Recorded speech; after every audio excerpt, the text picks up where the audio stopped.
Magandang gabi po muli at narito na naman po kami. Pero mga kababayan, mga kaibigan, nakalulungkot po itong istoryang mapapanood nyo ngayon.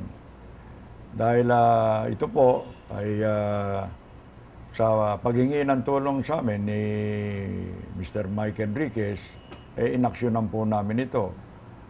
Dalawa pong bata ang binebenta nung kanilang magulang, nung ina at ama. Kaya sinasabi ko pong malungkot. Dahil siguro sa kahirapan ng buhay, kaya napilitan silang ibenta yung kanilang anak. Ngunit labag po sa batas yan. Meron po tayong batas na human trafficking law. Bagamat yun ang kanilang dahilan, palagay ko naman po, mga kaibigan, hindi sapat na dahilan ang sasabihin natin na hirap na tayo sa ating buhay.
Sir, excuse me lang sir.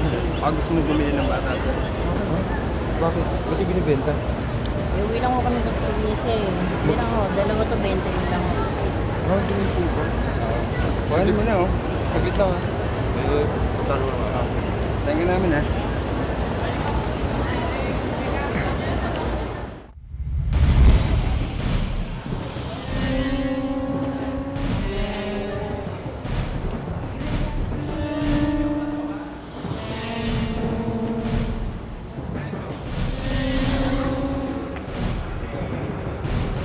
Magandang hapon po. Magandang hapon din. Po kayo.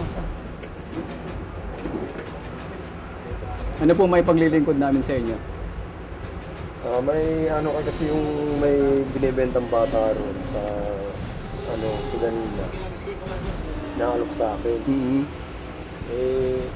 Hindi ko naman, wala akong kasamang pera eh. Ano ko lang sana kasi kawawa mo yung bata. Binibenta ng magulang daw.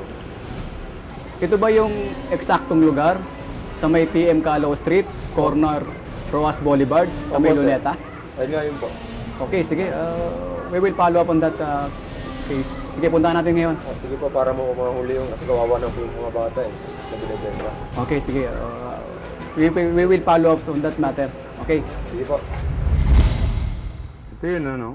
Alam niyo yung kwan, di ba? Yung sa may Rizal Park. Ito yung Kalabaw. Ito yung Tamaraw. Di ba may steps dyan? May steps dyan. Ngayon, magdating mo sa taas, merong ganun yan. Upuan. Pag ganun.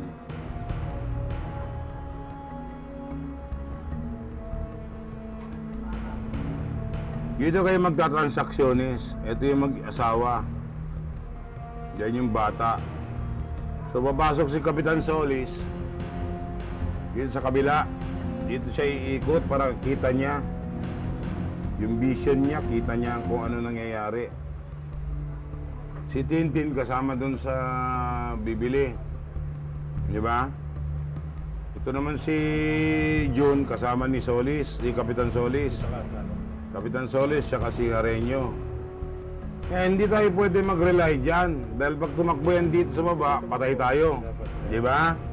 Kaya meron din dito sa may Kalabaw, sa may step dito, Nandyan din si Kwan, si Ipe.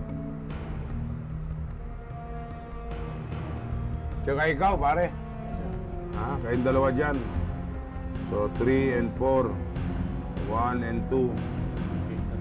Diba? In case na tumakbo. Magbibigay pa rin tayo ng panibagong kwan dyan. Security. Diba?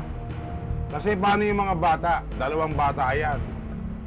Eh, mag-asawa pa yan. Pag binitiwan yan, paano? Trabaho mo yun. Ha? Alan, dito ka ngayon sa kabila. Wala namang harang yan eh. Walang harang eh. Basta umistambay ka dyan, so ikaw ang 5 and 6, di ba? Ang kasama mo rito siguro, sineral na lang, no?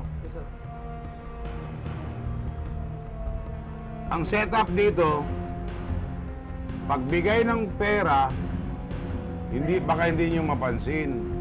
Pag hawak na ni Tintin yung bata, ibig sabihin, tapos na ang transaksyon. So, yun ang go signal natin doon. Di ba? Wala nang kamot-kamot sa ulo, wala nang bukas-bukas ng ano, wala na. Pag hawak na yung bata, ibig sabihin, tapos na ang transaksyon. Okay? Okay. Yung pera, kunin nyo, puto. Okay. Si Sargento Andaya, yun ang paharapin natin sa husgado. Okay. O, move out na. Okay. Ano na, ha?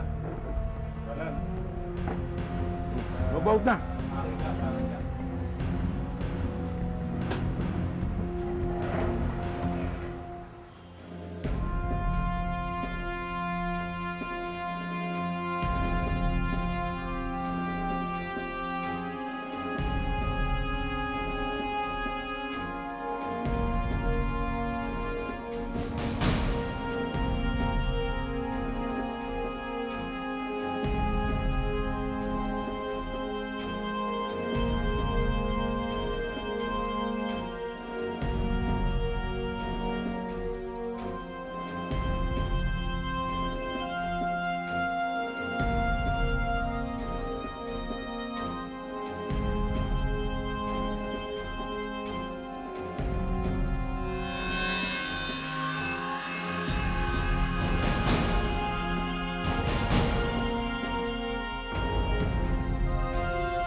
Batang ito eh.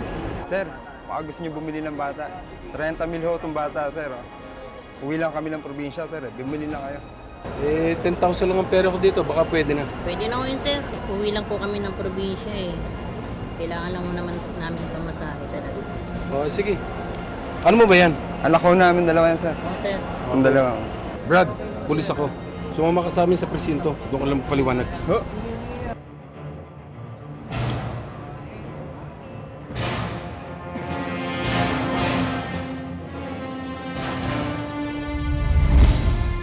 Una po, ang anak natin ay bunga ng pagmamahal yan.